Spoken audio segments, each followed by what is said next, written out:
नमस्कार, मैं Sumant. Welcome to Kalpavriksha IAS. Session 16 है ये डेली एमसीक्यू सीरीज़ का। इसके पहले हम लोग 15 वीडियो अपलोड कर चुके हैं, उन्हें देख सकते हैं। प्लेलिस्ट और टेलीग्राम का लिंक डिस्क्रिप्शन में दिया हुआ है, उसको ज्वाइन कर लीजिएगा। चलो, ये क्वेश्चन यूपीएससी प्रीलिम्स 2023 के लिए है। टारगेट हमारा है 120 प्लस स्कोर करना प्रीलिम्स एग्जामिनेशन में। जो पहला सवाल है वो है इन्वायरमेंट से। कह रहा है कि इनमें से कौन से सॉइल पोल्यूशन के सोर्सेज हैं। पहला, वेस्ट वाटर फॉर इरिगेशन। दूसरा, इनऑर्गेनिक फर्टिलाइजर इन एग्रीकल्चर। तीसरा, dumping of hospital organic waste. चौथा, मिनरल फर्टिलाइजर। यहाँ पे सबसे आसान जो ऑप्शन है वो है पहला। अगर आप खेत का इरिगेशन करते हैं खराब पानी से, वेस्ट वाटर से, तो वेस्ट वाटर में मौजूद जो हैवी एलिमेंट्स होते हैं वो मिट्टी में मिल जाते हैं और उसको पोल्यूट कर देते हैं। इसके साथ साथ कई सारे इंडस्ट्रियल केमिकल्स होते हैं जो इस वेस्ट वाटर में मौजूद होते हैं, वो सॉइल को पोल्यूट कर देते हैं। दूसरा, जो आपके केमिकल फर्टिलाइज़र हैं उसके एक्सेसिव यूज़ से भी आपका सॉइल पोल्यूट होता है। तीसरा, जो हॉस्पिटल का ऑर्गेनिक वेस्ट है इसको जब डंप करते हैं तो इसके जो केमिकल्स हैं उनसे सॉइल पोल्यूट होती है। तो फर्स्ट, सेकंड, थर्ड ये तीनों सही है। देखो, आप सेकंड कहो चाहे मिनरल फर्टिलाइजर कहो, बात एक ही है। तो 2 और 4 दोनों यहाँ पर करेक्ट होगा। Both are sources of soil pollution, that's why C will be the correct answer. अच्छा, पोल्यूशन के 2 सोर्स होते हैं, एक होता है डायरेक्ट, एक होता है इनडायरेक्ट। मतलब कि पॉइंट सोर्स और एक होता है डिफ्यूज सोर्स। पॉइंट सोर्स का मतलब ये होता है कि पोल्यूटेंट सीधा वहीं से आ रहा है, तो उसके बारे में देख लेना। अच्छा, यहाँ पर हमने कवर किया है सॉइल पोल्यूशन को। आगे हम लोग जो एयर पोल्यूशन है, वाटर पोल्यूशन है, इसको हम लोग कवर कर लेंगे। नेक्स्ट क्वेश्चन है, इनमें से कौन सी चीज़ें रेट ऑफ इवोपोरेशन को अफेक्ट करती है। अब सोचो, जो गर्मी के दिन है, गर्मी के दिन में कपड़ा धूप में सुखाने पे जल्दी सूखता है, मगर बारिश के दिन में वही कपड़ा काफ़ी देर में सूखता है। क्यों? क्योंकि एयर में ह्यूमिडिटी ज़्यादा होता है, वहाँ पर ह्यूमिडिटी ज़्यादा होता है, इसीलिए कपड़े का पानी एवोपरेट नहीं हो पाता। एक कारण तो ये हो गया। Increase in concentration of CO2 gas in the atmosphere. Atmosphere में CO2 जब बढ़ेगा तो ग्लोबल वार्मिंग होगी तो सी सरफेस टेम्परेचर बढ़ेगा और पानी का जो एवापोरेशन है वो बढ़ेगा। तो पहला करेक्ट है। एफॉरेस्टेशन, जंगल के लगने से भी पानी का जो एवापोरेशन है उस पर इम्पैक्ट पड़ता है।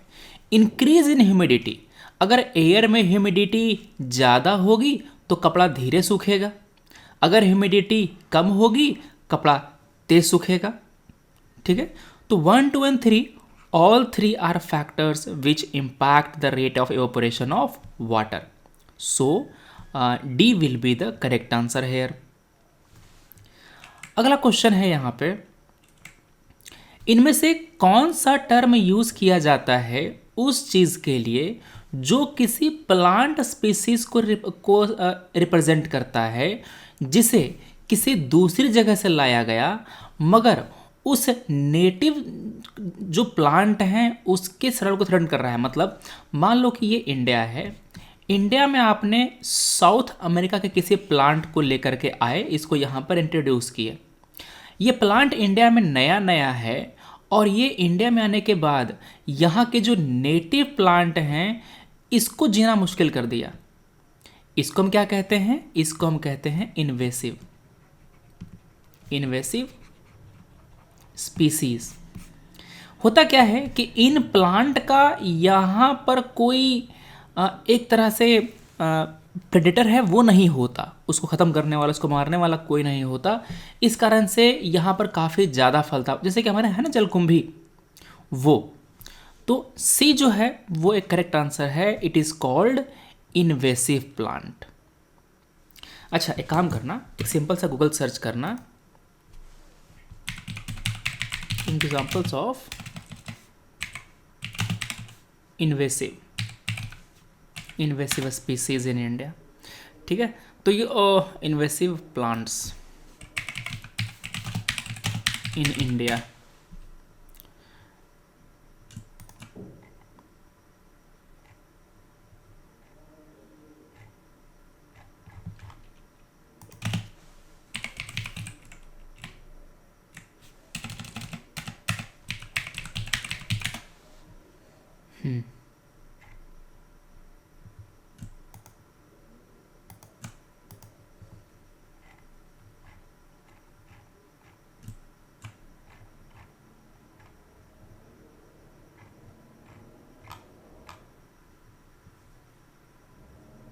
ठीक है, जैसे कि नीला ग्रास है, सियाम वीड्स हैं, ये सब आपके इन्वेसिव स्पीसीज़ हैं। थोड़ा सा देशी भाषा का मैं टर्म देखना चाहता था कि क्या बोलते हैं उसको हमारे अपनी भाषा में।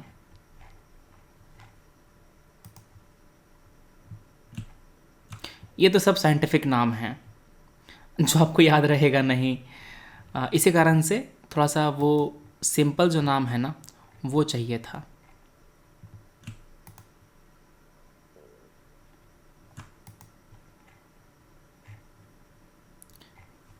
ठीक है, तो वही जो आपका जलकुंभी वगैरह है वो सब होते हैं इन्वेसिव स्पीसीज। चलो, जो अगला क्वेश्चन है वो देखते हैं हम लोग।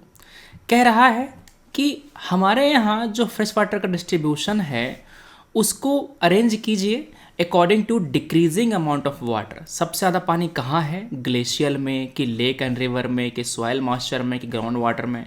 तो अब देखिए, जो फ्रेश वाटर है वो सबसे ज़्यादा है ग्लेशियल आइस में, उसके बाद ग्राउंड वाटर में ग्लेशियल आइस, उसके बाद ग्राउंड वाटर, इसके बाद नंबर आता है लेक्स,